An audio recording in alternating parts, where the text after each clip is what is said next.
Never reveal it to wicked hearts, and never force sorrow where there is none, because blessings become curses in the hands of the selfish. A cold wind passed. Imani blinked. The woman was gone. Only the bowl remained in her hands. She stood there frozen. No footprints, no sound, only silence. That night, Mama Chantal accused her of stealing cassava flour. She slapped her across the face before Imani could even defend herself. Solange laughed. Mireille rolled her eyes. No food for you tonight, Mama Chantal said. Maybe hunger will teach you honesty. Imani said nothing. She walked to her corner by the kitchen. She held the wooden bowl close, and for the first time in many months, she broke. She cried for her father. She cried for her mother. She cried for every day she had swallowed pain in silence. She cried for the life she had lost. Her tears fell into the bowl, softly, quietly, like rain returning after drought. When morning came, Imani stared in disbelief. Inside the bowl were glowing white pearls. Not ordinary pearls. They shined like moonlight trapped in water. Real, beautiful, impossible. She took one to a trader in town. He examined it, shocked. This is worth more than gold. Imani sold only one. With that money, she bought rice, medicine for an old widow nearby, shoes for 2 orphan boys. And still, enough remained to repair part of the leaking roof. For the first time in years, the house ate well. Mama Chantal became suspicious. Solange whispered one night, "She has secrets." Mireille nodded. She must be hiding money. So they watched, through a crack in the kitchen wall. And what they saw changed everything. They saw Imani crying into the wooden bowl. They saw the pearls appear. And greed woke up inside them like fire. The next morning, the bowl was gone. Mama Chantal stood in the courtyard holding it.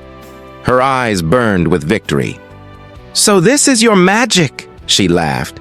"While we suffered, you planned to become rich alone?" Imani's heart dropped. "No, please, you don't understand."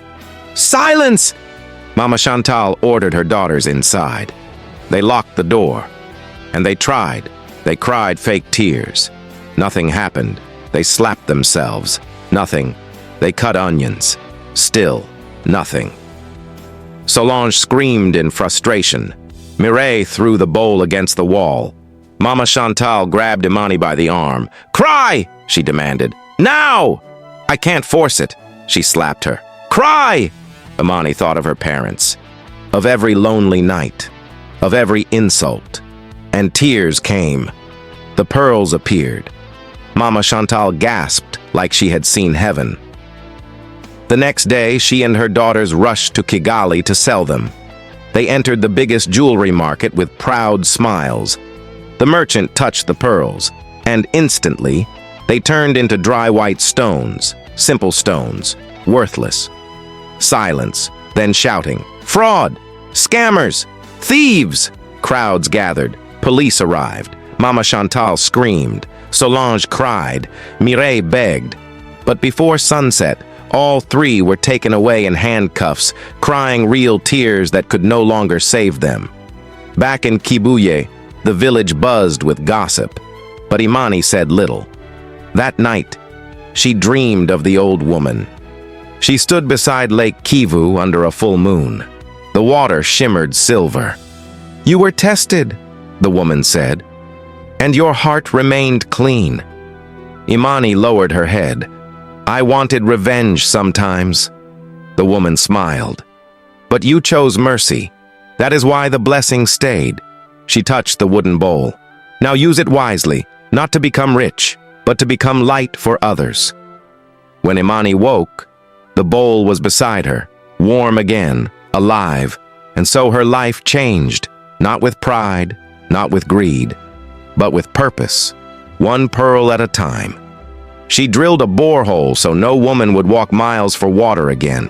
She helped rebuild the village school. She bought fishing boats for widows whose husbands had died on the lake. She paid hospital bills for strangers. She became the kind of miracle she once prayed for. The same people who once ignored her now greeted her with respect. Children ran to hug her, elders blessed her name, many men came asking for marriage. Some wanted her kindness, others wanted her secret, but she chose only one. Daniel, a quiet carpenter, a widower with gentle eyes who had once shared his lunch with her when she had nothing. He never asked about the bowl. He never asked about money. He only asked, "Are you tired? Have you eaten?" And for Imani, that was love. They married beneath jacaranda trees with the whole village singing, not because she had become wealthy, but because she had become beloved. Yet even after all the joy some nights, Imani still sat alone by the lake, holding the wooden bowl, not crying for pearls, but for the parents she still missed. For some wounds do not disappear, and they simply learn how to breathe quietly. And whenever children gathered around her asking, "Mother Imani, is it true your tears once became treasure?" she would smile and say, "Yes, but listen carefully. Pearls are not the greatest gift tears can bring.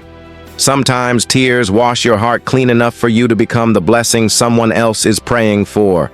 And the children would sit in silence, listening to the wind dance across Lake Kivu. Because in every village, stories survive longer than people. And in Rwanda, they still speak of the woman whose tears became pearls, but whose kindness became something far more precious.